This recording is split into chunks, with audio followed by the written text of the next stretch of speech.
Let me start this video off with a hot take. No other generation has had it harder than Gen Z. I had to fight in the war. Now, before all you boomers get angry, hear me out. While y'all might have had to take the Oregon Trail to school, fight in wars, march during the civil rights movement, and fight for labor laws, we gotta deal with global warming, raising gas prices, outrageous housing costs. Like, a lot of the stuff we gotta deal with as Gen Zers are the direct consequences of the things our parents did and the things their parents did when they were our age. And then they somehow expect us to live the exact same life that they did. Like, how am I supposed to get married, have kids, buy a house all by the age of 18 when back in the day you could buy a house for the price of a used Honda? And a lot of them would just call us lazy and say that we don't want to work for anything. And it's like, we can't work for anything because it's literally impossible to get a job nowadays. Like, now there's a such thing as being overqualified for a job position. So it looks here like you have 3 years of experience, a bachelor's degree, and a 4.0 GPA. Heck, looks like you're perfect for the job. So does that mean I'm hired? When can I start? See, about that, I think we're gonna be moving on with other candidates. What? But you said I'm perfect for the job. How does that even make sense? Yeah, you might be overqualified to work here. Like, who knew having a high school diploma overqualified me to work at McDonald's? It also doesn't help when you gotta go through a military grade background check just to apply to a job. Like, gosh, Lee! I've been unemployed for 3 months and applying to jobs has been nerve-wracking, bro. I spent countless hours filling out applications, and why do they feel the need to ask me all these pointless questions on the application? Like, what is my race? Man, I'm skipping this question. This test's too hard. What happened to the times when you could walk into an establishment and just tell them you're looking for work and you could start the same day? Honestly, I blame the pandemic. During quarantine, a lot of us Gen Zers just realized we didn't need or want to work a regular 9 to 5, so we all just quit our jobs. Especially y'all scammers and PPP bandits. Boy, y'all was eating.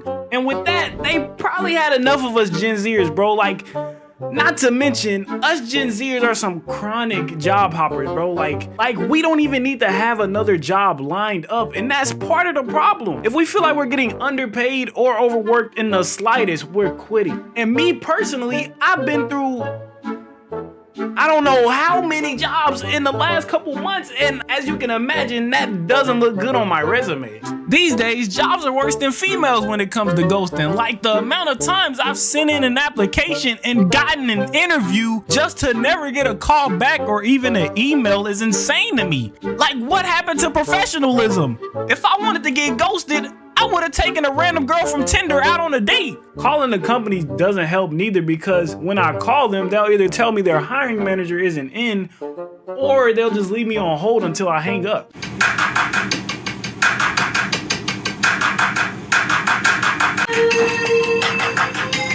It's really rough out here for us unemployed. Just a couple weeks ago, I had an interview scheduled for a job my homie put me onto. The interview was scheduled for Friday at 3.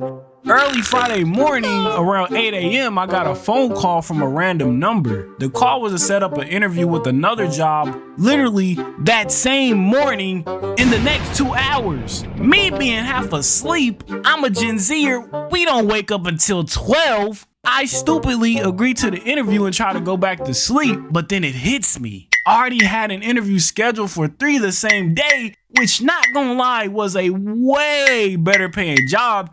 And I was gonna have to wake up right then if I wanted to make it to the interview on time. Keep in mind, I'm running off 3 hours of sleep because I stayed up late binge watching shows with my girl. So if I show up to this interview tired, it's basically self-sabotage, because nothing screams professional more than a groggy-eyed, unprepared, misgroomed African-American male at 10 a.m. At this point, all the odds are against me, so I figured, why not call back and reschedule the interview for another day so I can be more prepared and actually have a chance at getting the job.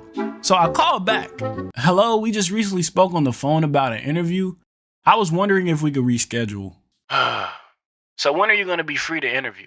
I should have known something was off by his attitude when I called to reschedule, and I get it.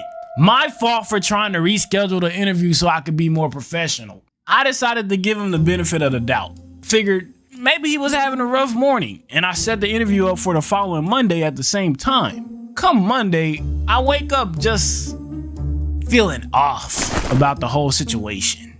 It's early, I'm wondering if I should go based on how he sounded on the phone.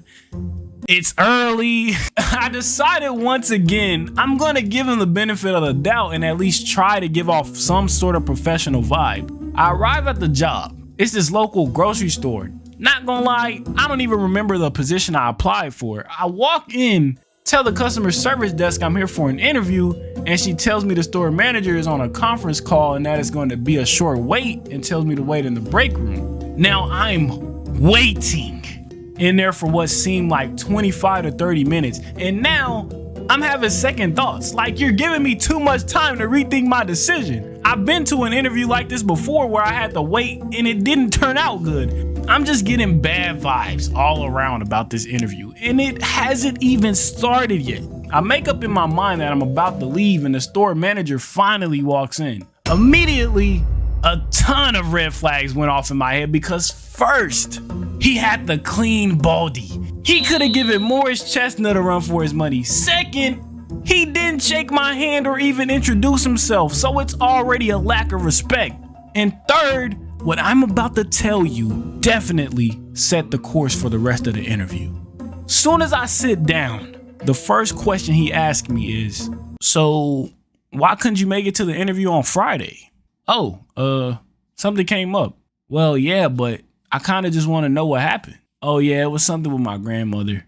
And by the look on his face, I already knew it was over. This man didn't believe me in the slightest. And I mean, what was I supposed to say? Yeah, I couldn't come Friday because I was too tired? It's his fault. He set me up to lie to him. He then follows up by asking me questions about my resume, the normal job interview questions you would get during an interview. The thing is, I lied on my resume. I've literally had 4 jobs in the last year, so I know that wouldn't look good on my part. So I made it look like I've only been at 3 jobs for 2+ years each. Look, drastic times calls for drastic measures. It is what it is. He spots that I worked for one of their partner stores back when I first started working. So he asked me, I see that you worked for one of our partner stores before for just about 2 years and 8 months. Yes, sir. Can you give me the time? Oh, you want the time? It's around 10:45. No, like the time frame from when you worked there. Oh, like the exact dates? Yes. Who is going to remember the exact dates they worked somewhere from years ago? Not to mention, the dates are on the resume and he was looking right at it.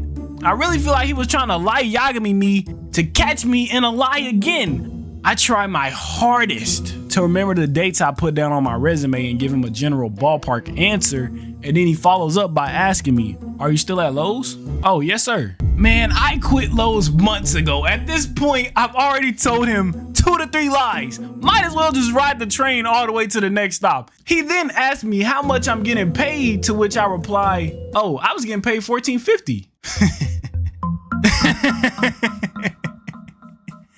You said was. Are you still at Lowe's or not? And that's when I knew it was raps. I'm not getting this job. I shouldn't have even came to this interview. My fault, interrogation, because this is literally just a lie detector. My pants were in hell the way I was lying. Man, walking out of that interview, I wasn't even upset. All I could do was laugh. He had caught me. Sometimes when you're crying wolf, there's always those who will never believe you anyways. Or something like that, I don't know.